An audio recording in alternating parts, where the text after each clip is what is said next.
Peace and love to you all. Thank you for tuning in. Welcome back to Melanation. And we're going to try this again. This is probably like the third time I've made this video, only because I let my son download some games on my phone and he done like use up all my space. So keeps not uploading my videos. But we're going to try this again and we're going to keep it real short. So I wanted to get back with you guys on what I was saying. I had a friend give me a process for free postage. So I've been experimenting with it and I came back with great results. So first things first. So this here is the list of all the items that I've mailed out since the end of June using this process, and everything has mailed out, and I'm putting the dates that the things got delivered as they get delivered. The stuff that's not written in is because I just sent that stuff out like last week, so still waiting for it to be delivered. However, I am checking the certified mail number on the tracking information, and this stuff is mailed out. So it's time to share it with you. So what this process is general delivery. So to begin the process, what I had to do was actually go change my address. So if you want to make sure that you see how this envelope is filled out, just pause the video at like 1 minute and 50 seconds and you can follow this template. The things to pay attention to is where it says I selected business number 6, and I wrote retired trust on there. And make sure you write the word estate. You write your address, and then here on the new address, you want to write general delivery DMM 60213.2. Is that 2? Yeah. Republic. And I'm just pointing out the things to make sure you catch. And then right here, you cross out the word sign and write autograph. Now, this is the way that I was taught how to do it. So this is just for entertainment purposes, you guys. This is not legal advice. We may talk about legal things, but I'm not giving advice. I'm just sharing with you my situations and my experiences. So once I did that, then I went ahead and I threw some things in the mail. Now, when I first did this process, I hand wrote the information on my envelope, just like this. And then I have this sticker on here because this envelope, this is not the first process that I use to not have to pay for postage. Now, my first process, I still had to pay for like the certified mail. I still have to pay for the envelope. I still have to pay for like the green slip if I put it on there. I just didn't have to pay for a stamp. Now, and that worked. That worked. This new process allows me to be able to not have to pay for anything. I don't even go in the post office anymore.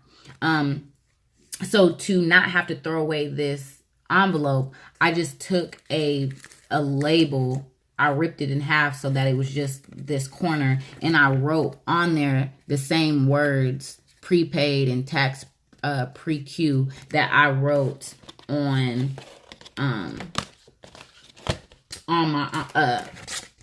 my envelope up here. Now on this envelope, I wrote prepaid and then OHMS, which is on Her Majesty's service. That's who's going to pick up the tab for these things. So this is what the back of my envelope looks like when the mail delivery picks it up.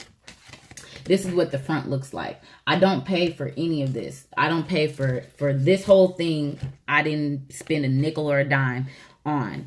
And I just drop it in the mail, and they ship it, and all I do is go check inform delivery and check that certified mail number. As long as it's showing that it's moving in transit, baby girl is good. You hear me?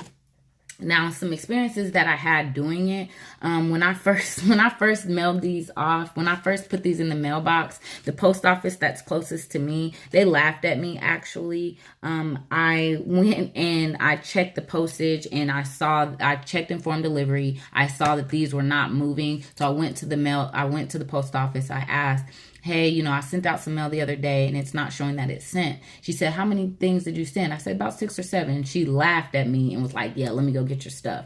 And she was like, sweetie, you need to put some postage on it. I was like, okay.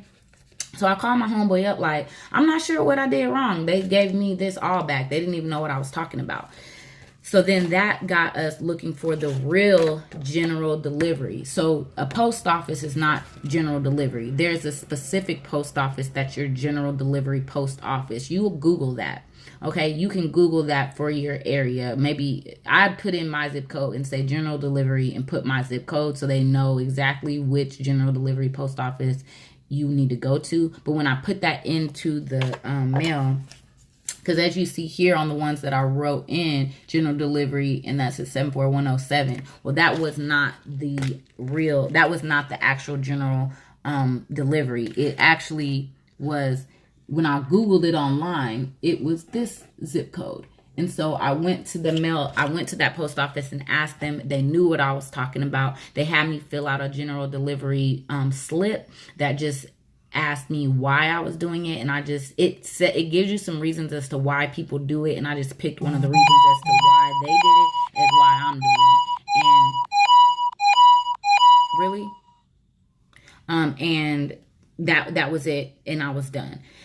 Now what I've noticed on this process is that sometimes they return the item to sender.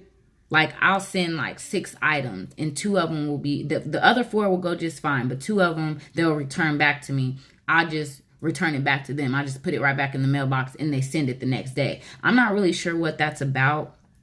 I've even had them like stamped all ugly on my page, return for no postage.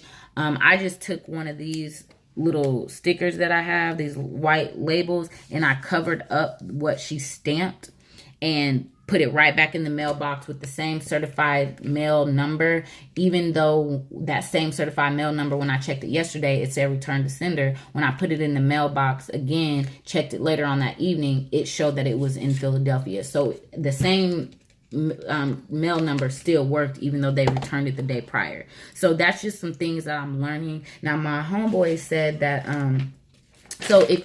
I highly recommend you do your own research with this. Don't just listen to anything that I'm saying. Don't believe just anything that I'm saying. Always do your own research. This is entertainment, boo. So, USPS.com. So if you just type in USPS and then type in 742.1 and 742.2, this will probably be the first thing that pops up. Click on it. It'll take you to the USPS website and you will see this stuff for yourself. And I just printed out the page and I took it to the post office with me, just in case I needed to go back and forth with them.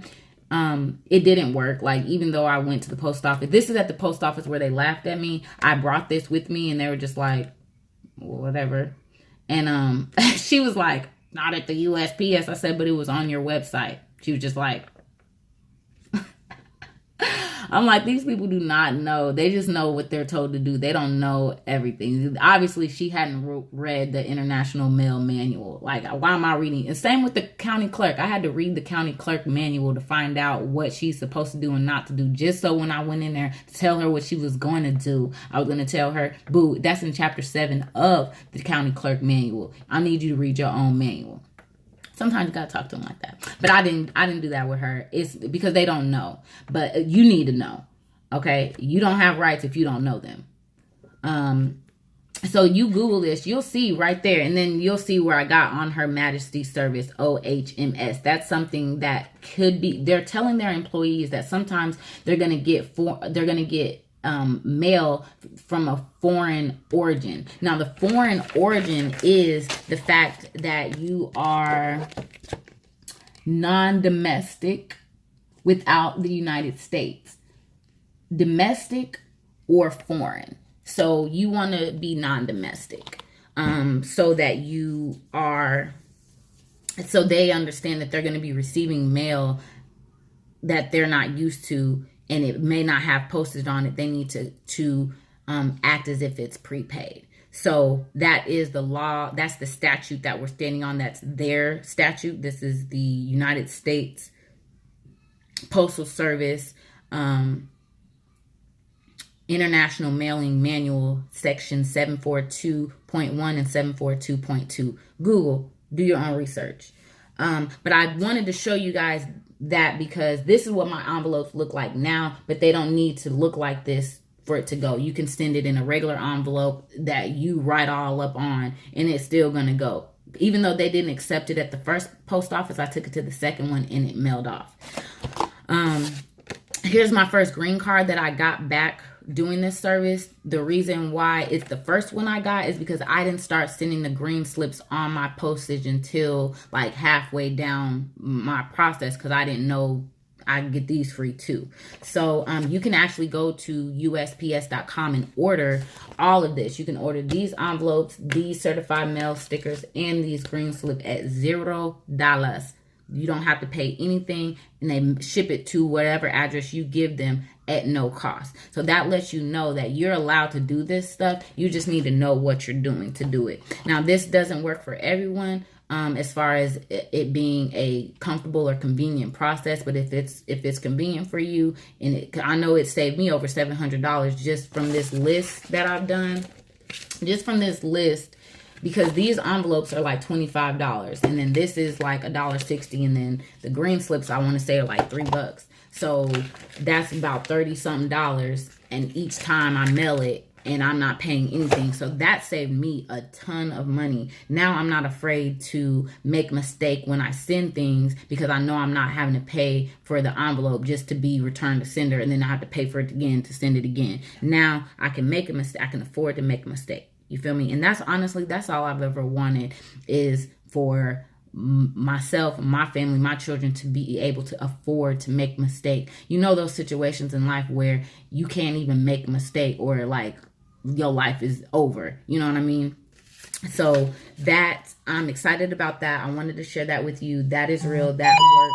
If you want more information about it, you can ask me. I'm not saying I know it all, or that I know everything, or that I'll be able to answer your question, but I will help as much as possible. And as I always say, stay encouraged, stay enlightened, stay on your journey. Do not give up. There's more than one way to the top of the mountain. You need to find your way to the top of the mountain. You can use the directions from other people. You can listen to their experiences, but you ultimately, you got to do with what resonates with you. Nothing that you do, nothing that someone else do is the only way. And I hope that that finds you in a good place, and that releases tension. Because I know for me, you hear a process and you're trying to stay with that person who has the process as if they're the only person with the process.